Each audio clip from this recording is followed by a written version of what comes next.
Okay, it's beer o'clock again on the Real Ale Guide. Today's beer is a beer from Neame Brewery and it is their Canterbury Jack. You might have seen me drinking this on fresh in the brewery on a cask with Stuart Main. But I was down at the GBBF, the Great British Beer Festival, just over a week ago, and I bumped into a great bloke from Neame, and his name is John.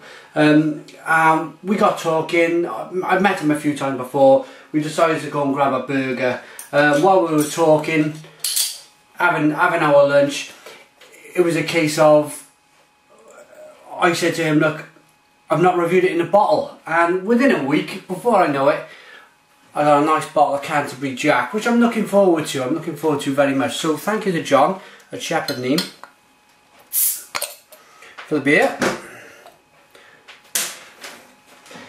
Using my Spitfire glass.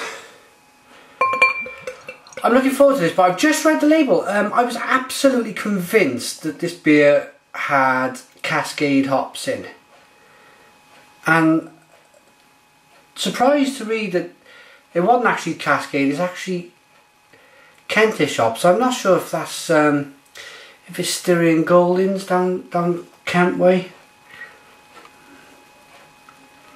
But absolutely love this at the brewery. Really nice drink. I've got here kind of it's definitely a copper colour beer. Lovely looking carbonation, almost mesmerising me here. It's all uniform, it's all coming up, same size bubbles. All looks very nice in the glass. The beer is extremely clear. It's an extremely clear beer. Very nice looking beer. It's a 3-finger off-white head. I poured it a little bit rigorously, so well, we'll get away with that. Let's see if we can get a nose down through the head.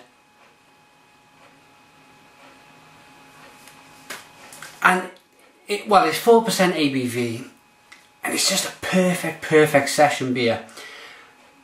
It's got a really nice, first of all, a nice malty beginning, nice malty nose, and then you get this burst of hop aroma that just hits you.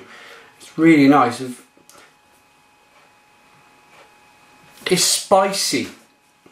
It's a spicy hop. I think what they've done here, they've really ramped up the hops in this beer to give a nice, really nice spicy,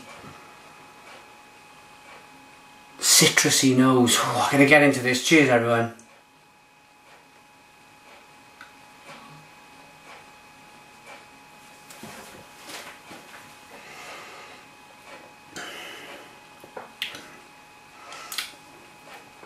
Oh wow. Yeah. This is a classic example of what's now trending in America. What's trending in America is to get maximum flavour out of a session beer. So something for between probably 3.5 to 5% ABV. The rage now in America, what a lot of the Americans are telling me, is that they're trying to innovate and they're trying to understand Britain's passion for session beers. So they're ramming loads of hops and malts and different things into beer to produce the perfect session beer. We've been doing it in the UK forever.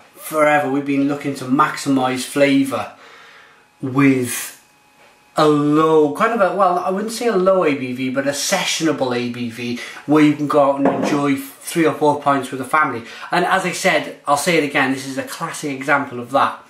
It's lovely and malty. It's got a wonderful hop bite on the back end. It builds on the back end, the hops. It's spicy. I'm pretty sure it's Styrian Goldings with that really nice spicy hop aroma. Taste.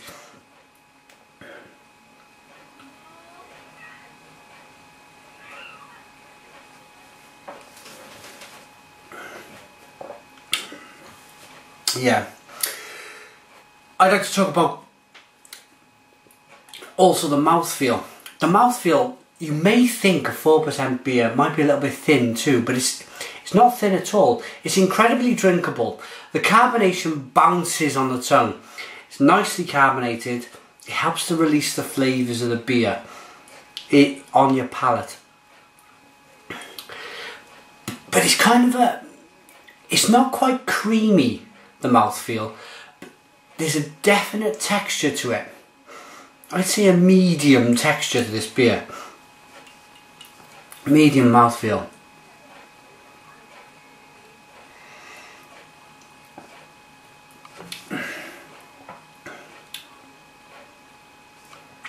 Orange peel.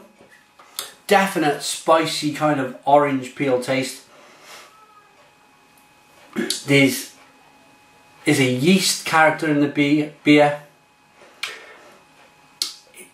It's, well, as I'm talking now, the bitterness of this beer, the level of bitterness of 4%, just kind of, pardon me, creeps up on you slowly. And like a tiger, jumps on your back and bang, there it is. You don't know it's coming. It's a really, really nice bittering. It just builds and builds and builds.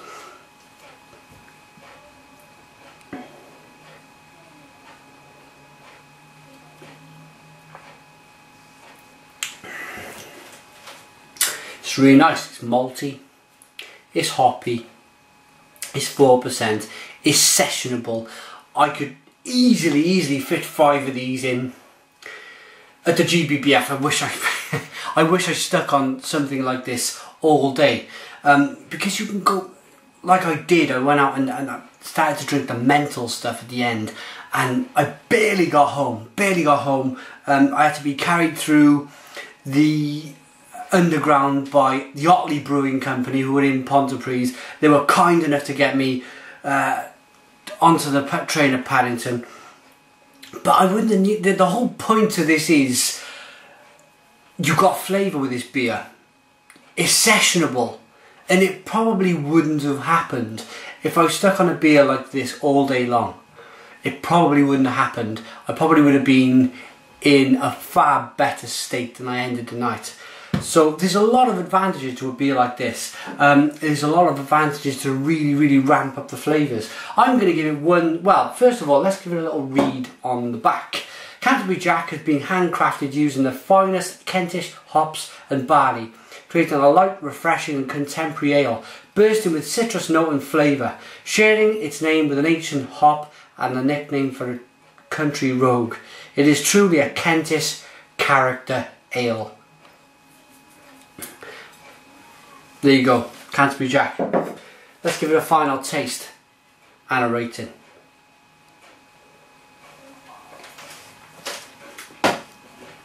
For all the flavours, for the wonderful mouthfeel, for the nice level of carbonation, for the fact that it's got so much flavour for a 4% beer, and it's probably, as I said earlier, an ideal beer to session. For me, this gets, I'm going to give this an 8 out of 10. 8 out of 10 from the Real Ale Guide. It is www.shepherdneame.co.uk. Check them out. They're Britain's oldest brewer at 1698. Even before, they're currently looking at dates that go right back further than 1698. It's a cracking brewery. They're really nice people down at Shepherd Neame. If you can get to the brewery, do a brewery tour. It's absolutely fantastic. So much to see, so much to do. They've got a great little shop as well down there where you can buy all your different bits of Shepherd Neame goodies. Check them out. But thanks for watching me, the Real Ale Guide. 8 out of 10 for the Canterbury Jack. Check it out in all the major supermarkets. Put your comments in your comments box. Subscribe if you like, and cheers.